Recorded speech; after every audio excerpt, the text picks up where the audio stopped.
అందరికీ నమస్తే అండి. మా డాక్టర్ ప్లస్ అడ్వకేట్ మా రజనక్క. ఏం మాట్లాడినా గాని ఎందుకు మాట్లాడుతారో అర్థం పర్థం ఉండదు. సేమ్ జగన్మోహన్ రెడ్డి లాగే. జగన్మోహన్ రెడ్డి ఎలాగైతే సంబంధం లేకుండా మాట్లాడతాడో, మా రజనక్క కూడా అలాగే మాట్లాడుద్ది ఇంచుమించుగా. నిన్న డిబేట్‌లో ఆల్రెడీ తెలిసిందే కదా మనకి. ఏదన్నా ఒక ఇష్యూ వచ్చిందంటే ఖచ్చితంగా తీసుకొచ్చి సాక్షిలో కూర్చోబెడతారు. ఇప్పుడు రావణ్ గాడి ఇష్యూ నడుస్తుంది.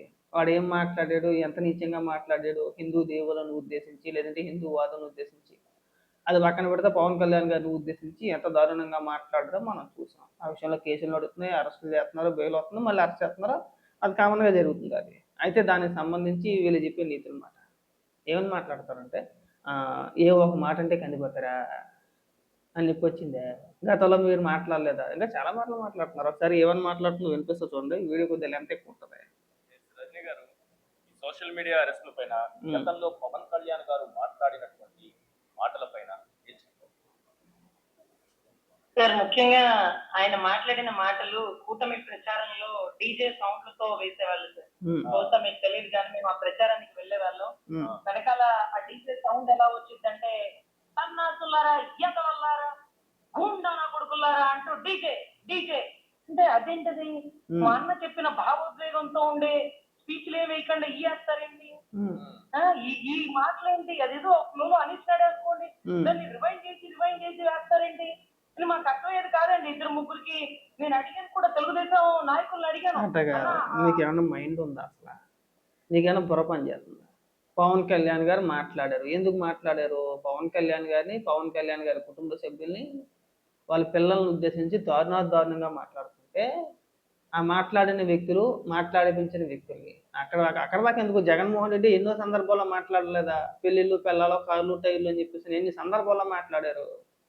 వ్యక్తిగత జీవితాల గురించి, ఇంట్లో కుటుంబ సభ్యులు ఉద్దేశించి అసభ్యకరంగా మాట్లాడుతున్నప్పుడు ఖచ్చితంగా చెప్పు చేపించి సన్నాసులారా, ఎదవల్లారా, నా కొడకల్లారా అన్నమాట వాస్తవం. అంతకంటే దారుణంగా మాట్లాడారు. పోసాని కృష్ణమూర్తి వీడియోలు చూడు ఒకసారి, ఆ బోరిగడ్డ అనిల్ గడి వీడియోలు చూడు. వైఎస్ఆర్సీపీ పార్టీ సోషల్ మీడియాలో కొంతమంది కావాలని చెప్పేసి ప్రతిరోజు పవన్ కళ్యాణ్ గారి కుటుంబ సభ్యుల్ని కించపరుస్తూ మాట్లాడేవారు. కార్యకర్తల వరకు వద్దు, అదే డిబేట్లో అదే పనికిమాలో 12 క్వశ్చన్ అడిగాడు కదా ఈశ్వర్ గారు. ఆడు ఎన్నో సందర్భాలు అవమానించి మాట్లాడారు. ఆ సందర్భంలో అన్నారు అని నాకు తెలియగలుగుతాను. పవన్ కళ్యాణ్ గారు మాట్లాడితే ఆ వీడియోలు వైరల్ అయితే తెలుగుదేశం నాయకులను అడగడం అయితే నాకు అర్థం కావట్లేదు. అప్పుడు నువ్వు జనసేన పార్టీలోనే ఉన్నావు కదా, ఎవరిని అడగాలి? అడిగితే గిడితే జనసేన పార్టీని అడగాలి, ఆ పార్టీకి సంబంధించిన నాయకులను అడగాలి. ఉంటాయిగా సోషల్ మీడియా విభాగము, ఇంకోటి ఉంటాయి కాబట్టి వాళ్ళని అడగాలి. తెలుగుదేశం పార్టీ నాయకులను అడిగితే ఏం ఉపయోగం అండి? పైగా నువ్వు పెద్ద మేధావి మళ్ళీ మా దగ్గరానికి వెయ్యకండి అదంతా రెచ్చగొట్టే ధోరణితో ఉంది కదంటే ఆయనలో ఉండే స్పెషల్ అట్రాక్షన్ అది ఒకటేనమ్మా. దేనికి పనికిరాడమ్మా అని మాట్లాడిన మొరిగిన వాళ్ళు మేము విన్నాం సార్. మేము విన్నాం. ఆఖరికి ఎలా వాడుతున్నారంటే గేట్ కాడ నుంచోబెట్టి రెండో చూసుకుందాం అని ఈయన అడగడం, వాళ్ళు లోపల ఏసీ రూమ్ లో ప్రశాంతంగా పడుకోవడం. సార్ ఇవాళ జరుగుతున్నది చూస్తుంటే బందర్ నుంచి ఒక 10 మంది జనసేన కార్యకర్తల తల్లిదండ్రులు నాకు ఫోన్ చేసి, అమ్మ పిల్లగాడు పోలీస్ స్టేషన్ కి వెళ్తున్నాడమ్మా, ఆ పోలీసులతో గొడవ పెట్టుకుని వాడు సంతానంటున్నాడమ్మా, కేసులు వేస్తారని చెప్పమ్మా. నువ్వు పెద్ద ఇదని చెప్పేసి నీకు ఫోన్ చేస్తారమ్మా, అమ్మ అని చెప్పేసి నీకు ఫోన్ చేస్తారా? సిగ్గుండాలి మళ్ళీ ఇలాంటి మాటలు మాట్లాడడానికి. ఎవరమ్మా నీకు ఫోన్ చేసిన వాళ్ళు? అది కూడా బందర్ నుంచి అంట. ఇంకా చెప్పు, ఇంకా అనకాపల్లి నుంచి ఫోన్ చేస్తున్నారనో, లేదంటే గుంటూరు నుంచి ఫోన్ చేస్తున్నారనో. గుంటూరు అంటే మీరు లోకలే కాబట్టి ఎక్కడైనా దూర ప్రాంతాలు ఏమైనా ఉంటే అక్కడి నుంచి చెప్పు. రాష్ట్ర వ్యాప్తంగా నాకు జనసేన కార్యకర్తలు అందరూ ఫోన్ చేస్తున్నారు, వాళ్ళ అమ్మగారు ఫోన్ చేస్తున్నారని చెప్తావా? నీకు ఫోన్ చేసి అమ్మ నువ్వు చెప్పమ్మా, నువ్వు చెప్తే అంటారా? తలా తోకలేని మాటలు మాట్లాడు మాకు. రోడ్డు మీద ఈడ్చుకుంటూ పోతారమ్మా అమ్మ అని అంటే ఆ పిల్లలకి ఏం చెప్పాలి సార్? ఈ రోజు గేట్ల కాడ పోలీసులు నెట్టేస్తుంటే ఆ పిల్లలు కింద పడిపోతుంటే వాళ్ళకల్లా కోపం ఏంటి? ప్రశ్న రావణ్ వల్ల కోపం ఏంటి అంటే, ప్రశ్న రావణ్ గారు ఒకవేళ పవన్ కళ్యాణ్ గారి గురించి మాట్లాడారు. అరే సార్ మీకు తెలుసో లేదో, మొన్న మధ్య వైజాగ్ లో కమ్యూనిస్ట్ వాళ్ళు మీటింగ్ పెట్టారు. వాళ్ళు జగన్ గారిని, చంద్రబాబు గారిని, మోడీ గారిని కూడా బండ బూతులు తిట్టారు. ఆ కమ్యూనిస్ట్ ర్యాలీకి మీరు పర్మిషన్ ఇస్తారా అంటే, ఏముందిలే మేడం కానివ్వండి, రాజకీయాల్లోకి వచ్చాక ఇవన్నీ సర్వసాధారణమే కదా అని మాలాంటి వాళ్ళని కూడా మెడలో కండవాలు వేసేసి కింద బూతులు పెట్టేసి సైంటిస్ట్ గెటప్ వేసినా మేము ఎవరి మీద కంప్లైంట్ ఇవ్వలేదు. ఎందుకంటే నువ్వు ఎందుకు కంప్లైంట్లు ఇవ్వలేదు? నువ్వు నోటీసులు పంపించలేదా? ఒక పిల్లోడికి, జనసేన పిల్లోడు నరేష్ అని చెప్పేసి పిల్లోడికి నువ్వు నోటీసులు పంపించలేదా? మీ అన్నయ్య మీ తమ్ముడు చేత ఫోన్ చేసి బెదిరించలేదా నువ్వు? అగో నా గురించి మాట్లాడుతున్నారని చెప్పేసని. చేయించావా? చేయించలేదా? ఇక్కడికొచ్చి సుద్దపూస మాటలా? ఇయన్నీ ఎవడన్నా ఏంటి అంటే వింటే నవ్వుతారు. మనం చేసే పనులు వెనకాతల నుంచి మనం చేసుకుంటూ వెళ్తాం. మన గురించి ఎవడన్నా మాట్లాడితే ఏడ్చేత్తాం. మళ్ళీ ఆడికి ఫోన్లు చేసి బెదిరించేత్తాం. మళ్ళీ నోటీసులు పంపించేత్తాం. నీ మీద కేసులేత్తాం. మామూలుగా ఉండదని చెప్పేసని. ఇక్కడికొచ్చి మనం ఉపన్యాసాలు. ఉంటాయండి. రెచ్చగొట్టే వ్యాఖ్యలు చేసినప్పుడు, కించపరిచే వ్యాఖ్యలు చేసినప్పుడు చట్టపరమైన చర్యలు తీసుకోవడంలో తప్పే లేదు. మనం సమర్థించకూడదు. ఇప్పుడు కేసులు పడ్డాయి కదా! దారిలోకి వస్తారు. దారిలోకి ఖచ్చితంగా వస్తారు. రావాలనే ప్రయత్నం. అలాంటోళ్ళు చాలామంది పేలిపోయినోళ్ళు ఉన్నారు, రాలిపోయినోళ్ళు ఉన్నారు. కేసులు పడ్డ తర్వాత సైలెంట్‌గా, పద్ధతిగా ఒక మూల కూర్చొని రాజకీయాల గురించి ఇప్పట్లో మేము మాట్లాడలేమండి. ఒకవేళ మాట్లాడినా సరే పద్ధతిగా మాట్లాడతారు. గతంలో అరే తురే కొట్టిన ప్రతి ఒక్కడు కూడా ఇవాళ పవన్ కళ్యాణ్ గారు, లేదంటే చంద్రబాబు నాయుడు గారు, లోకేష్ గారు పద్ధతే. ఆ పద్ధతి ఆళ్ళు తీసుకొస్తారు. కంగారు పడమాకు. రాజకీయ విమర్శలు చేయొచ్చండి. మేము చేయట్లేదా? మేము మాట్లాడట్లేదా? ఎంతమంది మాట్లాడట్లేదు? మీరు మాట్లాడట్లేదా? లేదంటే సాక్షిలో కొంతమంది మాట్లాడట్లేదా? వైఎస్ఆర్‌సీపీ పార్టీ నాయకులు మాట్లాడట్లేదా? అధికార ప్రతినిధులు మాట్లాడట్లేదా? ఎంతమంది మాట్లాడట్లేదు? ఒకవేళ ప్రశ్నించే వ్యక్తుల్ని కేసులు పెట్టి లోపలేయాలంటే మిమ్మల్ని అందరిని తీసుకెళ్ళి లోపలేసేయాలి. జగన్మోహన్ రెడ్డి అధికారంలో ఉన్నప్పుడు మమ్మల్ని అందరిని తీసుకెళ్ళి లోపలేసేయాలి. ఆఖరికి అప్పుడు మా మీద కూడా కేసులు పెట్టారు. మేము ఏ రోజు కూడా జగన్మోహన్ రెడ్డినో లేదంటే జగన్మోహన్ రెడ్డి కుటుంబ సభ్యుల్ని వ్యక్తిగతంగా ఏ రోజు విమర్శించలా. జగన్మోహన్ రెడ్డి ఎక్కడికో వెళ్ళాడు. ఎక్కడ అన్నమయ్య జిల్లాలో అనుకుంటా. ఈ పర్యటనకి వెళ్తే ఒక వీడియో చేశాను నేను జగన్మోహన్ రెడ్డి పైన. ఇమీడియట్‌గా కేసు పెట్టేశారు నా మీద. కేసు పెట్టి వచ్చి అరెస్ట్ చేశారు. రాత్రి వచ్చి ఎత్తుకెళ్ళిపోయారు మమ్మల్ని. మరి అదేంటది? అంటే అప్పుడు జగన్మోహన్ రెడ్డి నన్ను చూసి భయపడిపోయాడని అర్థమా? పిచ్చి మాటలు మాట్లాడమాకండి. మంచో చెడో రాజకీయాల్లోకి వచ్చాం. ఇవన్నీ ఎదుర్కోవాలి, తట్టుకోవాలి. నిలబడితే నిలబడతాం, లేకపోతే వెళ్ళిపోతాం. కానీ మనల్ని నిందించిన వాళ్ళ గురించి మనం మాట్లాడకూడదు అని. ఈ రోజు ప్రశ్న రావణ్ గారు మిమ్మల్ని 4 ప్రశ్నలు వేశారో 4 మాటలు అన్నారే అనుకోండి, ఏమైపోతుంది సార్? కందిపోతారా? సరే అమ్మా, ఒక నిమిషం. ఎవరు కందిపోరు. ఇప్పుడు నేను కూడా ఆ రావణ్ మాట్లాడిన భాష ఏదైతే ఉందో అదే భాషలో పవన్ కళ్యాణ్ గారి కుటుంబ సభ్యుల్ని వాళ్ళ పిల్లల్ని నోటుకొచ్చినట్టు మాట్లాడితే మీ నోట్లో ఏమన్నా పెట్టుకున్నారా అని చెప్పేసి మేము అడిగితే నీకు బాధ కలుగుద్దా? కలగదా? కలుగుద్ది కదా. మరి ఎందుకు ఈ అడ్డగోలు సమర్థన అని అడుగుతున్నా. దేనికండి అడ్డగోలుగా సమర్థించడం? తప్పు చేసాడు, తప్పు. అనుచిత వ్యాఖ్యలు చేయకూడదు, రెచ్చగొట్టే వ్యాఖ్యలు చేయకూడదు. ఏమని మాట్లాడతారండి అక్కడ? మేము అధికారంలోకి వస్తే అంటే ప్రభుత్వాలు మారితే గుర్తుపెట్టుకోబే, నా కొడక గుర్తుపెట్టుకో. మళ్ళీ ఇదొకటి మళ్ళీని అని ఆడందరిని బుద్ధులు ఇంకా. ప్రభుత్వాలు మారిన తర్వాత నిన్నేం చెయ్యాలో అది చేస్తాం, తొక్కుతాం, నారదీస్తాం, కొడతాం, ఇంకొని ఇష్టానుసారంగా చేస్తామంటే ఊరుకుంటారా? అని నాకు తెలియక అడుగుతానండి. హిందూ వ్యతిరేకి పేరే రావణ్ అని పెట్టుకున్నాడు, మనందరికీ తెలిసిందే. మళ్ళీ నేను దాని గురించి మళ్ళీ వివరంగా డెప్త్గా చెప్పాలనే ఉద్దేశం నాకు లేదు. మాట్లాడితే హిందువుల్ని టార్గెట్ చేసి కొన్ని వందల వీడియోలు చేస్తూ ఉంటాడు. మీ మద్దతు ఏంటండి? మీ వైసీపీ మద్దతు ఏంటని అడుగుతున్నా. ఎవరికి మద్దతు ఇస్తున్నారు మీరు? అంటే హిందువుల్ని, హిందూ దేవుళ్ళని కించపరిచే వ్యక్తులకు మీరు మద్దతు ఇస్తారా? మీరు సపోర్ట్ చేస్తున్నారా? దానికి మళ్ళీ రాజకీయ రంగు పులుముతున్నారా? ఇక్కడ కుల మతాల పరంగా చిచ్చు పెట్టి ఇక్కడ విద్వేషాలు రెచ్చగొట్టాలని చెప్పేసి ట్రై చేస్తారా? పైగా నీ అడ్డగోలు సమర్థన ఇక్కడికి వచ్చి మాట్లాడితే కందిపోతారా? మరి మేము మాట్లాడితే నువ్వేమైనా కందిపోతావా? లేదంటే జగన్మోహన్ రెడ్డి అయినా కందిపోతాడా? ఎందుకు ఎడుతారండి? మాట్లాడుతున్నాం తెలుగుదేశం వాళ్ళు అలా అన్నారనో, జనసేన ఎలా అన్నారని చెప్పేసాను మీడియాలో డిబేట్లకు వచ్చి ఎడుతావు. ఎందుకు ఎడుతావు? కందిపోయావా? ఈ పనికి మాటలు మాట్లాడమాకండి. చదువుకున్నారుగా, కొంచెం చదువుకోలేదు, మాలా చదువుకోలేదంటే అది వేరే విషయం కాదు కదా. చదువుకున్నావు కదా, నీకు తెలీదా? మాట్లాడితే కందిపోతారా అని చెప్పేసి అన్నా నువ్వు. గతంలో జోగి రమేష్ ఉద్దేశించి ఏం మాట్లాడావు నువ్వు? వినిపించనా? ఉండాలి వీడియో, ఎక్కడ మంది ఎతకాల టైం పట్టుద్ది. ఎంత దారుణంగా మాట్లాడు. మరి అప్పుడేమైంది? నువ్వు జనసేన పార్టీలో ఉన్నప్పుడు ఏమైంది నువ్వు మాట్లాడినప్పుడు? మనకి మాట వెళ్ళాలి కొట్టమాక. ఏమైపోతుంది? ఈ రోజు మీ వల్ల రాష్ట్రం కొట్టుకు చచ్చే పరిస్థితికి వెళ్ళిపోయింది. తెలంగాణలో పెద్ద పెద్ద భాష యాదగిరి ఏం చేస్తున్నారు మీరు రాష్ట్రంలో? కొట్టుకుంటా మేము అదే అంటున్నాం. ఇక్కడ మాట్లాడేవాడు ఎవడైనా సరే, అంటే ప్రభుత్వాన్ని కావచ్చు, చంద్రబాబు నాయుడు గారిని కావచ్చు, పవన్ కళ్యాణ్ గారిని కావచ్చు, నోటుకు వచ్చినట్టు ఇష్టం వచ్చినట్టు మాట్లాడిన ప్రతి ఒక్కడిదే ఆంధ్ర కాదు. ఇక్కడ నివసించరు, ఇక్కడ ఉండరు, పక్క రాష్ట్రం వాళ్ళు, పక్క రాష్ట్రం మేధావులు. మీకేం పని అండి? మీకేం పని అని అడుగుతున్నా. ఇప్పుడు నా ఇంట్రెస్ట్, ఇప్పుడు నేను ఉన్నానండి, నేను జర్నలిస్ట్ని కాదు, నేను తెలుగుదేశం పార్టీ కార్యకర్తను అని చెప్పేసి నేను వీడియోలు స్టార్ట్ చేసినప్పటి నుంచి చెప్తుంది. ఇప్పటి నుంచి కాదు, 2019 ముందు, 2019 ముందు కూడా కాదు, 2017, 18 అనుకుంటా. అప్పుడు బై ఎలక్షన్స్ వచ్చి నేను నంద్యాల ఆళ్ళగడ్డ, అంటే భూమా ఆకలి ప్రియ గారు పోటీ చేశారు. అప్పటి నుంచి మాట్లాడుతున్నాను నేను, ఇప్పటి నుంచి కాదు. డే 1 నుంచి కూడా మేము తెలుగుదేశం పార్టీ కార్యకర్తలనే చెప్పుకుంటున్నాం. మరి ఈ మేధావుల ముసుగులో ఉన్న ప్రతి ఒక్కడు కూడా పక్క రాష్ట్రం వాళ్ళు మాట్లాడితే తెలంగాణను తీసుకొచ్చి ముందెట్టేస్తారు. అసలు మీకు ఏం పని అండి? వాళ్ళకి ఏం పని అండి ఇక్కడ?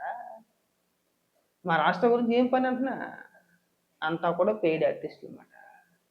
మీరంతా కూడా మా నాయకుల పైన, మా ప్రభుత్వం విషం చిమ్మని చెప్పేసి వాళ్ళు, అంటే మీరు నిర్మించుకున్న పెయిడ్ ఆర్టిస్టులు, మీరు నియమించుకున్నారు వాళ్ళందరినీ కూడా. అందుకని చెప్పేసానే కదా పక్క రాష్ట్రం వాళ్ళు అయితే కేసులు ఉండవాలని ఇంకోటనో ఏదో రకంగా విద్వేషాలు రెచ్చగొడతామని చెప్పేసి మీరు ఆడే డ్రామాలు ఇవన్నీ కూడా. ఏమని మాట్లాడతారు కొంచెం పెద్ద పెద్ద ఉపన్యాసాలా? మాట్లాడు ఇంకా. ఇదేంటి ఇదే తెలంగాణలో ఇదే తునకలు చేసేస్తానన్నాడు కేసీఆర్ ని, మీ హీరో అన్న ఏమన్నాడు కేసీఆర్? ఎవడవాడు సినిమా హీరో అంట, కొన్ని ముక్కలు చేసేస్తానన్నాడు, నన్ను పిచ్చుకోడు వస్తున్నాడు అన్నాడు సార్. అదే రకంగా షబ్బీర్ అలీ గారు మాట్లాడారు, ఇతను ఎవరో సినిమా హీరో అంట. అసలు సబ్జెక్ట్ ఏంటి? నువ్వేం మాట్లాడుతున్నావు? అడిగిన ప్రశ్న ఏంటి? నువ్వేం సమాధానం చెప్పు. నువ్వు తలా తోక ఉండొద్దు, ఎక్కడెక్కడికో వెళ్ళిపోద్ది, ఎప్పుడెప్పుడుకో వెళ్ళిపోద్ది. నీకు జగన్మోహన్ రెడ్డికి పెద్ద తేడా లేదు ఇక్కడ. మాట్లాడు. 2005లో రాజశేఖర రెడ్డి గారు టార్గెట్ చేసినారంట. అప్పట్లో ఈయన ఏం సినిమాలు చేసినాడు, ఆయన ఎంత బిజీలో ఉన్నారు, ఈయన చిరంజీవి గారి తమ్ముడు గానీ వాళ్ళందరికీ తెలుసు కదా. అంటే ఇతని మీద పడిన మాట కోసము ఇతన్ని ఎవరో అన్నారని ఈ రోజు రాష్ట్ర పోలీస్ శాఖ మొత్తం, మీకు తెలుసా లేదా, బందర్ పోలీస్ స్టేషన్ కోసం కృష్ణా జిల్లాలోని పోలీసులు మొత్తం అక్కడ ఉన్నారు సార్.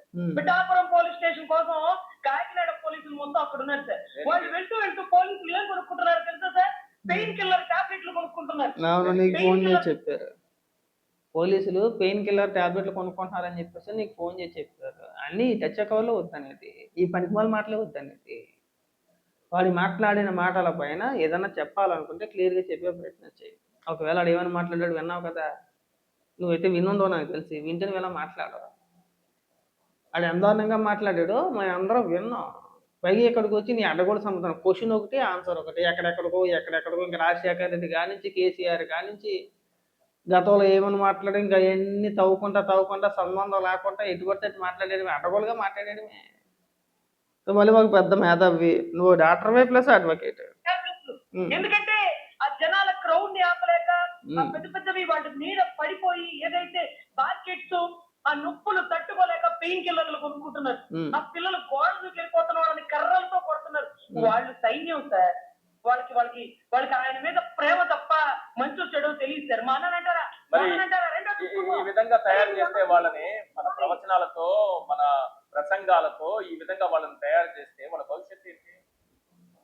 100% సార్, 100% యువత భవిష్యత్తు సార్. కానీ మీ దరిద్రం ఏంటంటే గతంలో మీరు చెప్పులు చూపించినప్పుడు కూడా మీరు ఇలా మీడియాలో చూపించాల. అసలు మీరు జనసేనలో పవన్ కళ్యాణ్ గారు ఏం మాట్లాడినా మీరు పట్టించుకోలేదండి. ఎందుకు పట్టించుకోలేదండి? సిగ్గు శరం లేకపోతే మన బతికి సరే. నువ్వు నిన్న మొన్నటి దాకా మాతో పాటు, అంటే నువ్వు జనసేన పార్టీలో ఉన్నావు కదా, అధికారంలోకి వచ్చేంత వరకు కూడా నువ్వు జనసేన పార్టీలో ఉన్నావు. అధికారంలోకి వచ్చిన తర్వాత నీకు పదవి రాలేదనో ఇంకోటని బయటికి వెళ్ళిపోయావు. మాతో పాటు నువ్వు కూడా విమర్శించిన దానివే కదా. ఎంత దారుణంగా మాట్లాడేవండి నువ్వు, ఎంత నీచంగా మాట్లాడావు నువ్వు. అంతకన్నా నీచంగా, నీ అంత నీచంగా మేము మాట్లాడలా. మేము కూడా జోగి రమేష్ని విమర్శించాము, కొడాలని తిట్టాము, లేదంటే రోజా గారిని మేము మాట్లాడాము. వాళ్ళు ఏం మాట్లాడితే మేము అదే మాట్లాడాము. మేము మీలాగా కుటుంబ సభ్యుల దాకా పోలా. నువ్వు ఇన్ని మాటలు మాట్లాడుతున్నావు, ఉండాలి ఒకసారి ట్రై చేస్తా, వీడియో దొరుకుద్దేమో చూస్తా. ఇన్ని మాటలు మాట్లాడుతున్నావు కదా, గతంలో నువ్వు మాట్లాడిన మాటలు ఎంత దారుణమైన మాటలు మాట్లాడావు నువ్వు. మరి అప్పుడు ఏమైపోయింది? వినిపిస్తా, ఒక నిమిషం ట్రై చేద్దాం ఒకసారి. మన వీడియోలు, గతంలో మాట్లాడిన వీడియోలు ఇప్పటికీ కూడా సోషల్ మీడియాలో తిరుగుతూ ఉంటాయి, తిరగకుండా ఉండవు. మాట్లాడతాం, ఒక నిమిషం చూపిద్దాం. ఖచ్చితంగా ఉంటుంది వీడియో, లేకుండా ఉండదు. అన్ని సేవ్ చేసి పెట్టుకుంటూ ఉంటాం. ఏం చేస్తాం, ఏ టైంలో మనం ఎలా మాట్లాడతాం తెలియదు కదా. ఇక్కడికి వచ్చి ఉపన్యాసాలు చెప్పాలి, టైం అయినా పర్వాలేదు. కానీ ఇవాళ నువ్వు జోగి రమేష్ గారిని జోగి రమేష్ని ఉద్దేశించి, వాళ్ళ కుటుంబ సభ్యులను ఉద్దేశించి, వాళ్ళ భార్యను ఉద్దేశించి ఏ రకంగా మాట్లాడేవో వినిపించే ప్రయత్నం అయితే ఖచ్చితంగా చేద్దాం. ఇవాళ నువ్వు సాక్షిలో కూర్చొని పెద్ద పెద్ద ఉపన్యాసాలు పెద్ద పెద్ద పాఠాలు చెప్తావు మాకు. అంటే ఏమైంది, కందిపోతారని మాట్లాడతావా? గతంలో అట్ట పవన్ కళ్యాణ్ గారు మాట్లాడినప్పుడు వీళ్ళెవరో కూడా స్పందించలేదట, ఎవరో వైసీపీ నాయకులు. ఆ పోసాని కృష్ణమురళి గారి చేత, ఆ బోరిగడ్డ అనిల్ గారి చేత, సరే బోరిగడ్డ అనిల్ గారు అయితే పక్కన పెట్టేపోయిన అన్అఫీషియల్, అఫీషియల్ కాదు, వైఎస్ఆర్సీపీ పార్టీకి సంబంధం లేదని చెప్పేసి అని కొంతమంది నాయకులు చాలామంది మాట్లాడుతూ ఉంటారు. మరి పోసాని కృష్ణమురళి వైఎస్ఆర్సీపీ పార్టీ నాయకుడే కదా. అఫీషియల్గా ఏమని తిట్టించారు? లకారాలతో సంబోధించారు. ఏమని? లకారాలతో సంబోధించారు. డైరెక్ట్గా జగన్మోహన్ రెడ్డి పెళ్ళిళ్ళు పెళ్ళాలని చెప్పేసి నీచంగా మాట్లాడారు. పైగా ఇక్కడికి వచ్చి మీరు ఉపన్యాసాలు చెప్తారా మాకు? దొరకాలి, ఎక్కడో ఉంది. ఆగమ్మా, నువ్వు ఇవాళ ఇన్ని నీతి మాటలు మాట్లాడుతున్నావు కదా రజని, నీ వీడియో కూడా ఒకసారి చూపించే ప్రయత్నం చేస్తా. లేదంటే కనుక మళ్ళీ దాని గురించి సపరేట్గా ఇంకొక వీడియో చేయాలి. మాకు అదో దరిద్రం మళ్ళీని.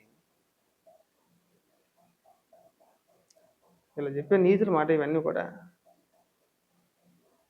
దొరకలేదండి. ఎక్కడో మిస్ అయింది. మిస్ అయితే ఏముంది, నెక్స్ట్ టైం ఖచ్చితంగా నీ పైన ఒక వీడియో చేద్దాం. ఆల్రెడీ ఆ వీడియో సోషల్ మీడియాలో వైరల్ అవుతుంది బాగా. ఎంత దారుణంగా మాట్లాడింది అనుకుంటున్నారు ఇప్పుడు నేను చెప్తా. జోగి రమేష్ అంట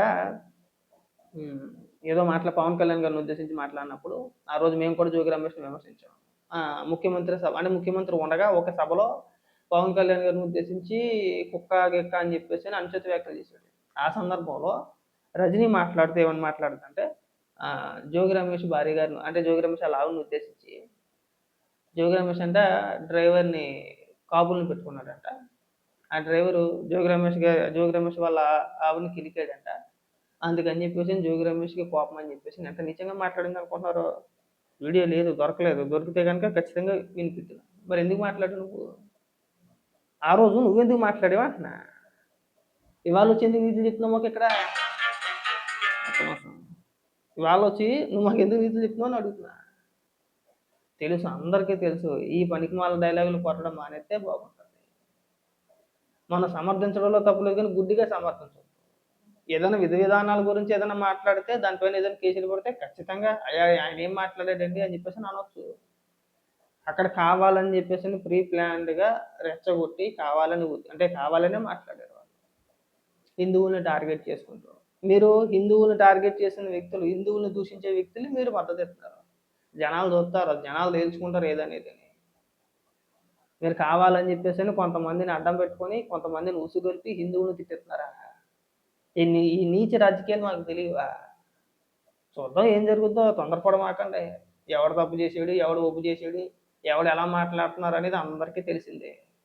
ఇవాళ కొత్తగా నువ్వు వచ్చి సర్టిఫికెట్ ఇవ్వ అవసరం లేదు, నేను వచ్చి సర్టిఫికెట్ ఇవ్వ అవసరం లేదు. చూసేవాళ్ళకి తెలియదా?